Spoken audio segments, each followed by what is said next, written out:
नमस्कार दोस्तों, गांववाला में आप सभी का बहुत बहुत स्वागत है। दोस्तों, इस वक्त हम लोग मौजूद हैं बिहार सहरसा जिला के अंतर्गत आने वाले प्रखंड सह गांव महिसी में। दोस्तों, यहां पर माता उग्र तारा देवी स्थल और मंडन भारती धाम जैसे प्रमुख पर्यटन धार्मिक स्थल है। दोस्तों, इस वक्त हम लोग जा रहे हैं कारू बाबा का दर्शन करने महपूरा, जो कि यहाँ से महज 1 से 2 किलोमीटर ही दूर है, जो कि महपूरा भी महिसी प्रखंड के ही अंतर्गत आता है। दोस्तों, हम चाहते हैं कि जब तक हम वहाँ पे पहुँचे, यानी बाबा के प्रांगण में पहुँचे, तो यातायात के दौरान हम उनके बारे में विस्तार से जान लेते हैं, ताकि जब हम वहाँ पे पहुँचेंगे तो हमें उनके बारे में विस्तार से पता होगा, तो चीज़ों को हम आसानी से समझ सकेंगे और हमें खुशी मिलेगी। दोस्तों, बिहार के सहरसा जिला के महपूरा गांव में कोसी नदी के किनारे स्थित है बाबा कारू खिरहर का मंदिर, जहां नवरात्रि में इतना दूध अभिषेक होता है कि कोसी नदी में दूध की धाराएं बहने लगती हैं। पौराणिक कथाओं के अनुसार 17वीं शताब्दी में सहरसा जिले के चंद्रवंशी क्षत्रिय यादव परिवार में कुलदेवी मां दुर्गा की कृपा से एक बालक का जन्म हुआ, जिसका नाम बड़े ही प्रेम से उसके माता पिता ने कारू रखा। कहा जाता है कि बाबा कारू श्री कृष्ण के वंशज थे, जो मथुरा में मुस्लिम आक्रमण के बाद मथुरा से बिहार आ गए थे। बाबा कारू खिरहर बचपन से ही बड़े होनहार और युद्ध कला में निपुण थे। उन्हें चारों वेद और पुराणों का पूरा ज्ञान था और उन्हें गौ माता और महादेव से अत्यंत प्रेम था। वे दिन रात गौ माता की सेवा में और महादेव की पूजा अर्चना में बिताते थे।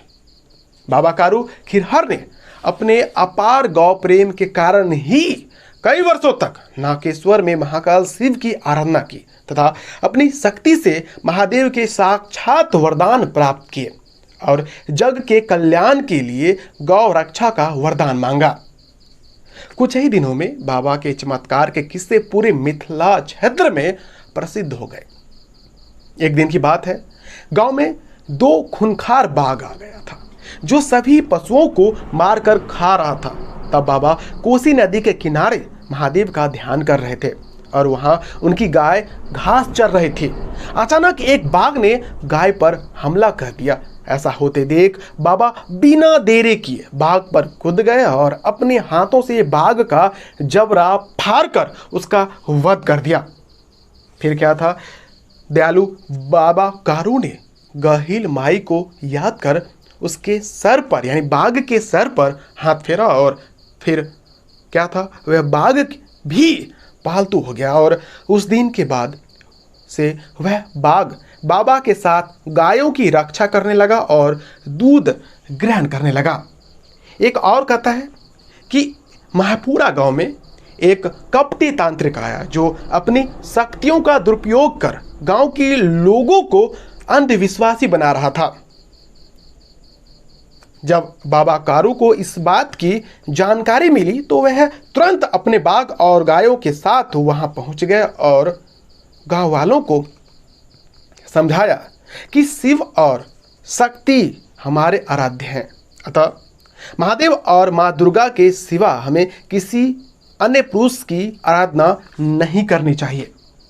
बाबा ने महादेव को याद कर तांत्रिक के काला जादू को काट दिया, जिस बात से तांत्रिक बहुत नाराज हुआ और बदला लेने के लिए अगले दिन उसने पूरा गांव पर काला जादू कर दिया, जिससे गौ माताओं में महामारी फैल गई। फिर ऐसा होते देख सभी ग्रामीण बाबा कारू खिरहर के पास गए। तब बाबा कारू खिरहर ने मां गहिल भवानी की आराधना शुरू की और अंत में अपना सिर काटकर मां गहिल के मूर्ति पर चढ़ा दिया। फिर मां भगवती तुरंत प्रकट हुई। उस स्थान पर बाबा कारू को फिर से जिंदा कर दिया और बाबा कारू से बोली, पुत्र मैं तुमसे बहुत प्रसन्न हूँ, वर मांगो, क्या चाहते हो।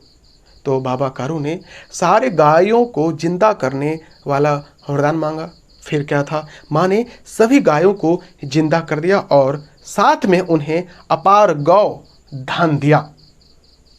दोस्तों, दूर दूर से पशुपालक यहाँ आते हैं तो लीजिए दोस्तों, बाती बातों में हम लोग पहुंच चुके हैं बाबा के प्रांगण में, और हम इतने जल्दी पहुंच गए कि हमारी बातें भी अभी ख़त्म नहीं हुई थी।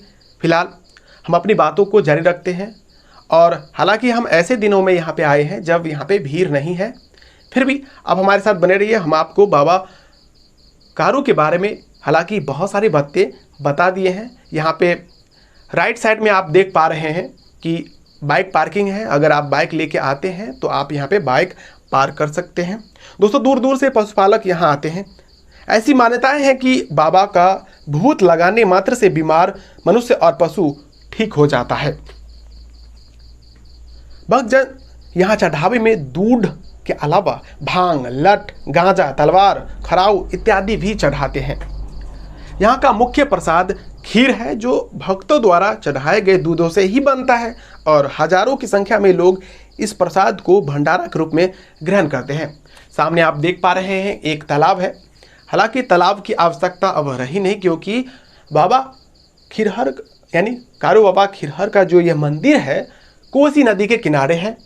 और आपको तो पता है बिहार में कोसी नदी को अभिशाप के रूप में माना जाता है, क्योंकि जब जब बाढ़ आती है तो कोसी अपना रास्ता बदल लेती है। इसकी वजह से क्या होता है कि लोगों के फसलें बर्बाद तो होती ही होती हैं, साथ में उनके घर भी बह जाते हैं। कई बार आपने देखा होगा न्यूज में कि सरकार ने पुल का निर्माण कहीं और पे करवाया, और अगले साल देखा कि नदी ने अपना रास्ता उधर से बदल करके नए रास्ते से होकर बह रही है, और पुल का जो निर्माण है खेत में हो रखा है। और ऐसे में लोग भ्रष्टाचार का सरकार पे आरोप लगाते हैं।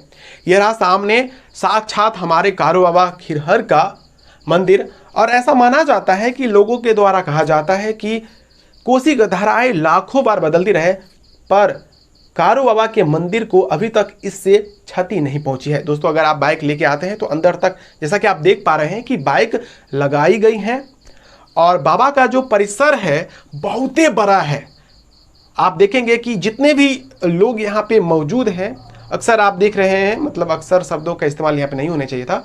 आप सामने देख पा रहे हैं कि इस एरिया में भी बाइक लगी पड़ी है। हो सकता है हमें इसके बारे में मालूम नहीं था, हम अपना बाइक जो है पीछे ही रख दिया था। अभी आप देखेंगे कि भंडारा का समय है। दोस्तों, इससे पहले ही हमने आपको बताया था कि यहाँ पर भक्तजन जो दूध चढ़ावे में लाते हैं उसी का इस्तेमाल करके खीर का भंडारा किया जाता है। सामने बहुत सारे लोगों को आप देख पा रहे हैं जो प्लेट धोने का काम कर रहे हैं, ताकि वह भंडारा यानी भगवान के प्रसाद का सेवन कर सके। और दोस्तों, हम लोग आपसे यही उम्मीद करेंगे कि आप इस वीडियो को पूरा देखा करें और अपने चाहने वालों के साथ शेयर किया करें बिना कहे। इस भवन सामने वाले जो आप भवन देख पा रहे हैं, इसमें भंडारा का काम होता है। हालांकि हमें नियम कानून मालूम नहीं थे। यहाँ के लोगों का कहना है कि यहाँ इस भंडारा भवन में अन्य लोगों का आना वर्जित है। और ये भाई साहब जो सामने आप देख पा रहे हैं, ये इतना होशियार है कि हमें डायरेक्ट भंडारा भवन में लेके चले गए, जो कि हमें वहाँ तक इनका ले जाना सही नहीं था। भंडारा में जो लोग थे उन्होंने कहा कि आपको यहाँ पे नहीं आना चाहिए था। हालांकि हमने उनसे कहा कि हमें इस बात की जानकारी नहीं थी, स्थानीय लोग हैं, इन्होंने ही इस तरह से फोर्स किया आने के लिए। सामने आप देख पा रहे हैं कि एक मंदिर थी जिसमें दो भगवान की मूर्ति थे और ऊपर शेर का जो है मूर्ति स्थापित है। और ये रहा सामने कारू बाबा का मंदिर। और अभी आप बहुत कम भीड़ को देख पा रहे हैं। नवरात्रि में इतना भीड़ रहता है कि दूध की जो धाराएं हैं वह लोग समेट नहीं पाते हैं और कोसी नदी में जाके प्रवाहित हो जाती है। और हर साल इस मंदिर का कलर बदला जाता है, यानी कि इसकी पेंटिंग की जाती है। हालांकि चप्पल रखने के लिए भी यहाँ पे जगह है, तो हम जा रहे हैं यहाँ पे अपना चप्पल रख दे रहे हैं। और अब चलिए मंदिर के ऊपरी हिस्से में चलते हैं, ऊपरी हिस्सा में चलते हैं। आज भीड़ नहीं है तो इम्तनान से हम ब्लॉग जो है शूट कर पा रहे हैं। बस आपसे यही विनम्र निवेदन करेंगे कि व्लॉग बनाने में बहुत मेहनत लगता है। भगवान का आशीर्वाद रहा तो आगे चल के सफलता अवश्य मिलेगी। बस आप लोग हमारा हाथ पकड़े रहिएगा, हम आपके लिए ऐसे ऐसे कंटेंट लाते रहेंगे ताकि आप अपने संस्कृति सभ्यता से जुड़े रहें। दोस्तों, जिस वक्त यानी आज हम आए हैं तो इससे समय में यहाँ पे भंडारा का कार्यक्रम तो चल ही रहा है, लेकिन बाबा का जो मुख्य पट है वह खुला नहीं है। तो ऐसे में इसके लिए हम क्षमा प्रार्थी हैं। अभी आप भीड़ बहुत कम देख पा रहे हैं, लेकिन जब भंडारा खिलाना शुरू होगा तो आप देखेंगे कि भीड़ काफ़ी ज़्यादा हो जाएगी। बाबा का जो यह मंदिर है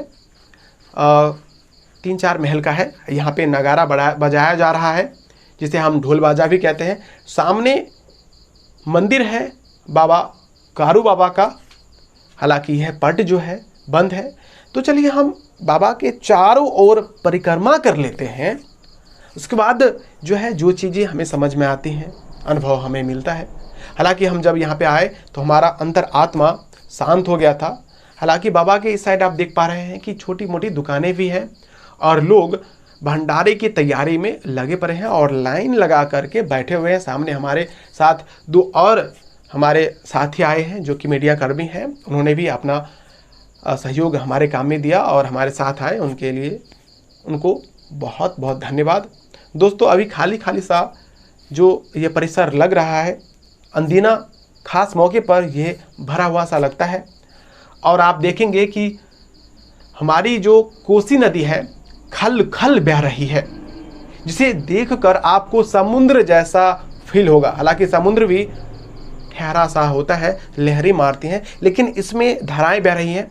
अभी आप देखेंगे कि सूर्य का जो प्रतिबिंब बन रही है बादल के छांव की वजह से, वो भी काफ़ी आकर्षक है। हम चलिए आपको एक कोने पे लेके चलते हैं। यहाँ पे एक परिवार है, सेल्फी लेने के लिए तैयार हो रहे हैं। हम ऊपरी हिस्से में चलेंगे, वहाँ से ये देखिए, यहाँ से जो बादल का नज़ारा हमें दिख रहा है और प्रकाश नीचे आ रही है, काफ़ी सुंदर और आकर्षक दिख रही है। दोस्तों हमने सोचा है कि ऐसे ही हम ब्लॉग लाते रहें आपके लिए और आपका प्यार हमारे साथ बना रहिए। अगला प्रोजेक्ट दरभंगा को पूरी तरह से एक्सप्लोर करने का है। यहाँ पे देखिए प्रकाश के जो प्रतिबिंब बन रहे हैं काफ़ी आकर्षक है। बीच में देखिए लग रहा है कि 3 लकीरें जो है काफ़ी चौड़ाई में आ रही हैं। आप देखेंगे कि कोसी नदी में बोट लगे रहते हैं हमेशा। जो दूर दराज से लोग आते हैं वे बोट के माध्यम से ही आते हैं, क्योंकि कारू बाबा का जो यह मंदिर परिसर है चारों तरफ से बांधों से घिरा हुआ है। अगर हम कोसी नदी किनारे को छोड़ दे तो, क्योंकि इस इलाके में बाढ़ ज़्यादा आती है। आप देख पा रहे हैं कि लोगों की जो संख्या है काफ़ी ज़्यादा बढ़ चुकी है और उस छत के ऊपर जो है जलावन रखे गए हैं। इसी ईंधन यानी इसी जलावन का उपयोग करके खीर यानी भंडारे बनाए जाते हैं।